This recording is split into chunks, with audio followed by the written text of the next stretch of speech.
Bilderbeck has calculated how long we have got until Martians take over the entire world.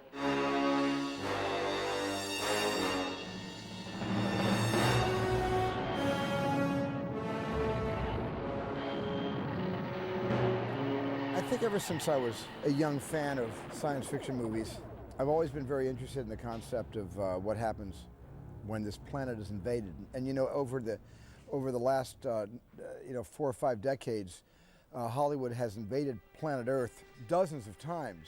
But War of the Worlds, sort of touches a nerve in the sense that it really is about more than science fiction. It reflects a lot of our post 9/11 fears, but it also reflects another impulse that we really are human beings and we do come together to help each other survive, especially when we have a common enemy.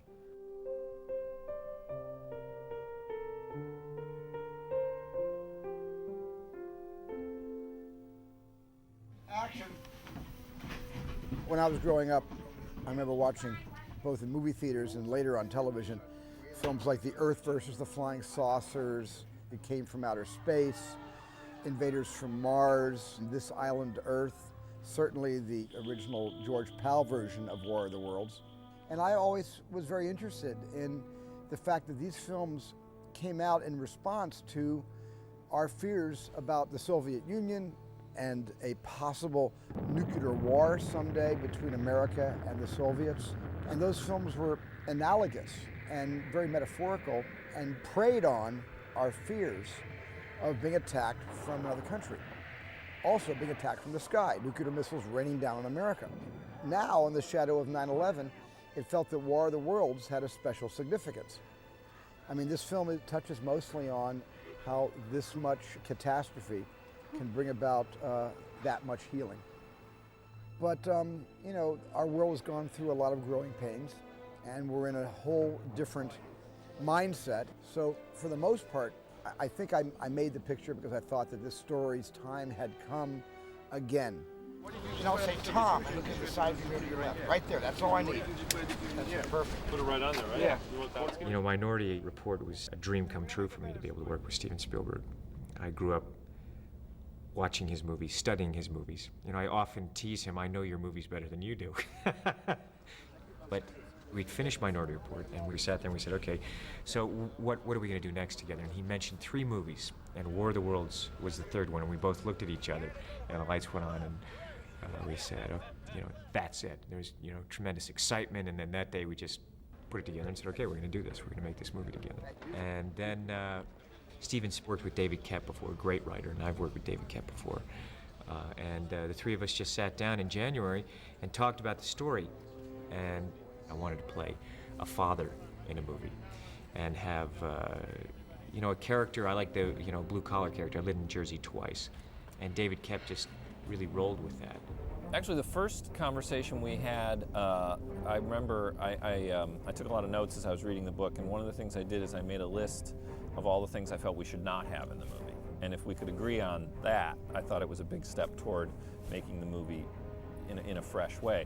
Because alien invasion scenarios have been done before. We've seen the first War of the Worlds and a number of others. So we made a list of things that we wouldn't put in the movie. Things like no destructions of famous landmarks, no shots of Manhattan getting the shit kicked out of it, because enough already with that. No shots of generals standing around a large map pushing ships with big sticks into place.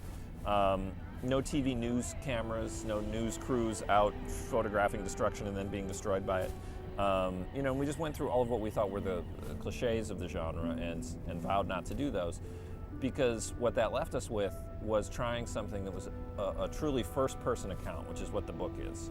I think the genius of Wells' book is he doesn't try to tell everything that's going on in the world. He sticks almost exclusively to his hero's experience and what happened to him and what it felt like from his point of view. This isn't one of my movies where suburbia is invaded by benign, benevolent extraterrestrials. This is really more of a story, less about my own upbringing in suburbia and more about a kind of working class existence and how this kind of deadbeat dad, I hate to use that word, but he's a little bit negligent toward his kids. He's a divorced man. He hasn't seen his kids for 6, 7, 8 weeks since the last visit. And when his wife finally says, look, you're taking him for this weekend because I've got to go see my mother in Boston, this tremendous cataclysmic event happens, which is very informative, you know, as to who Tom Cruise's character really is. Where's my son? Where's my son? Hold down, man. The world is basically coming to an end, and what is he going to do? That challenge of a guy who has really only thought about himself, and now at this point he has to become that friend. He must become that parent, or they're not going to make it. It's you know, the story is, are they going to make it? Robbie! Robbie! Robbie, come down. Pass him the other way, Robbie. Come back. You know, great science fiction has tremendous characters and is still relevant. You know, when the classic pieces of science fiction are still relevant because it hits universal human themes. It is a cautionary tale, in a way. You know, we're far more dangerous to ourselves than the, you know, huge extraterrestrial invaders. It's quite profound. And therefore, what's in your heart and what's in your soul and your family and your children, and being the best father or mother or brother or sister that you can be, that's what counts. I think this film, like Close Encounters and Private Ryan, is very hyper-real. And I think that's where, if we play our cards right, it's going to have its most profound effect in affecting an audience, and truly perhaps unsettling an audience, in that it is being played for the hyper-reality. And then into this reality comes something that is beyond the imagination, that is, you know, very scary to look at, and certainly, you know, almost impossible to imagine. So we imagine it for you. And this movie's been a real trip for me. It's the first time I've really, you know, jumped with both eyes open and both feet directly in the center of a science fiction horror film.